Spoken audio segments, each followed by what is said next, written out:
The forest always held a certain allure for us, a place of escape, adventure, and endless secrets.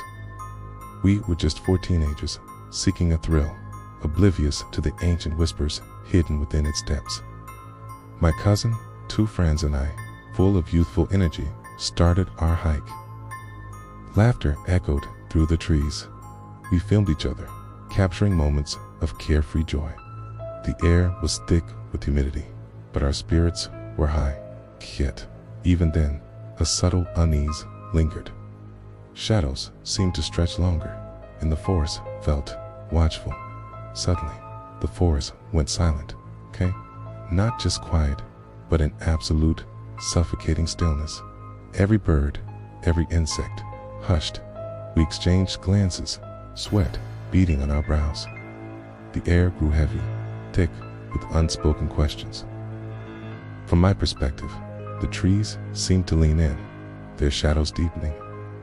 We tried to shrug it off, to rationalize the quiet, but the mood had shifted. The lightheartedness was gone, replaced by a creeping sense of dread. Then we heard it, soft, deliberate footsteps, matching our pace just behind us.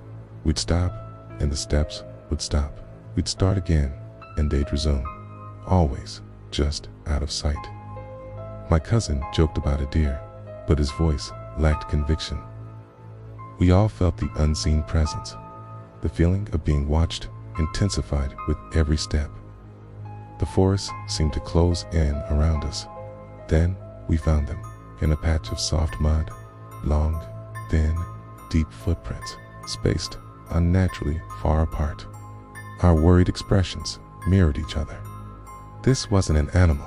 Okay, this was something else entirely.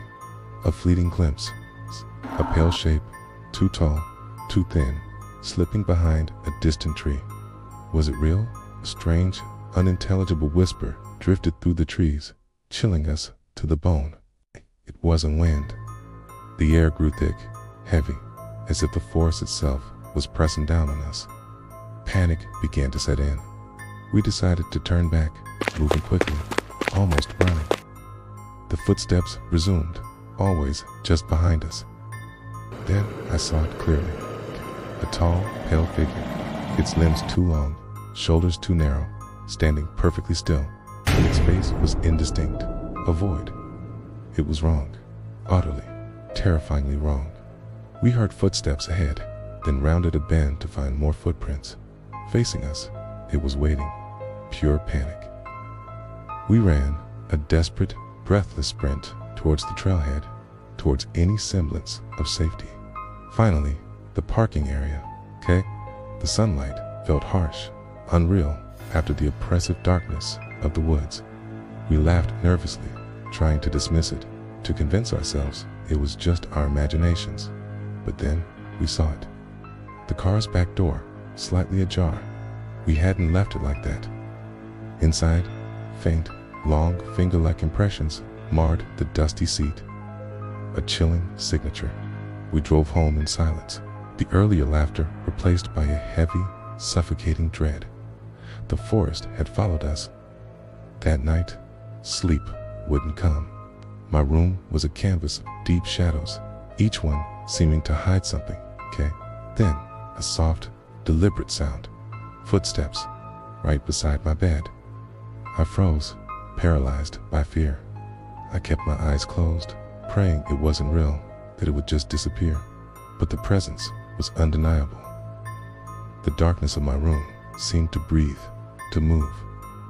A faint suggestion of movement in the corner. If you ever hike somewhere and the forest suddenly goes quiet, don't just listen for sounds. Listen for something listening back, 'cause some things, once awakened, never truly leave.